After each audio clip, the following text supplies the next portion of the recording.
For centuries, Europe was ruled by kings, men who wore crowns, commanded armies, and believed their power came from God. But in one small Italian city, a different kind of ruler emerged. They did not wear armor. They did not lead soldiers. They did not sit on thrones. They controlled the world with numbers. They were bankers. And for nearly 300 years, the Medici family quietly decided who would become king and who would fall. This is the story of the family that ruled Europe without ever calling themselves rulers. In the early 1400s, Florence was not yet the shining jewel of the Renaissance. It was crowded, competitive, and politically unstable. Families fought for influence. Merchants fought for dominance. And wealth, not nobility, determined power. Into this world stepped Giovanni di Medici. He was not born into royalty. He inherited no crown, but he understood something others did not. Money is more powerful than swords. Giovanni founded the Medici Bank, and within decades it became the most powerful financial institution in Europe.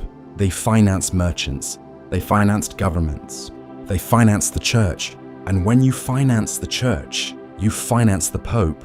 By the mid-1400s, the Medici were no longer just wealthy bankers. They were kingmakers. When a new pope needed support, the Medici Bank was there. When kingdoms needed loans for war, the Medici provided it. And when rulers couldn't repay their debts, they owed loyalty instead. Cosimo de' Medici, known as Cosimo the Elder, became the real architect of the Medici dominance. He never declared himself ruler of Florence. He didn't need to. He controlled elections. He influenced policy. He funded public works. On the surface, Florence was a republic. In reality, it was Cosimo's city. This was a new kind of power, invisible power, and it worked. Under Medici leadership, Florence exploded with culture. They funded artists. They funded architects. They funded scholars.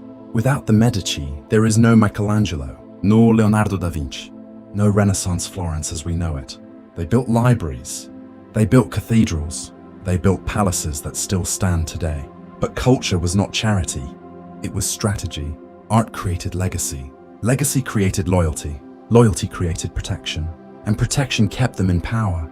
At their height, 2 Medici family members became popes. Another became Queen of France.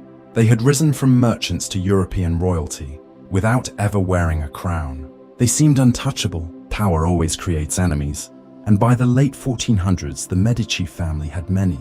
Rival families resented them. Citizens feared their influence. Foreign powers questioned their dominance. In 1478, during Easter Mass inside Florence Cathedral, assassins struck. The Pazzi conspiracy.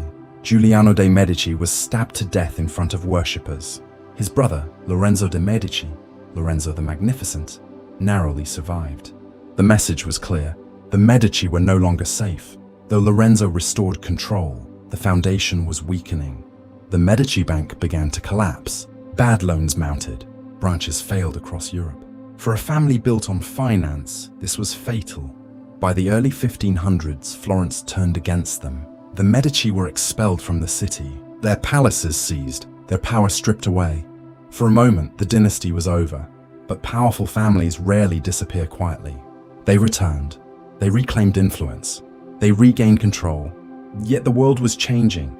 New nations rose. New banking systems replaced old networks. Gradually, over generations, their influence faded. By the 1700s, the Medici bloodline ended.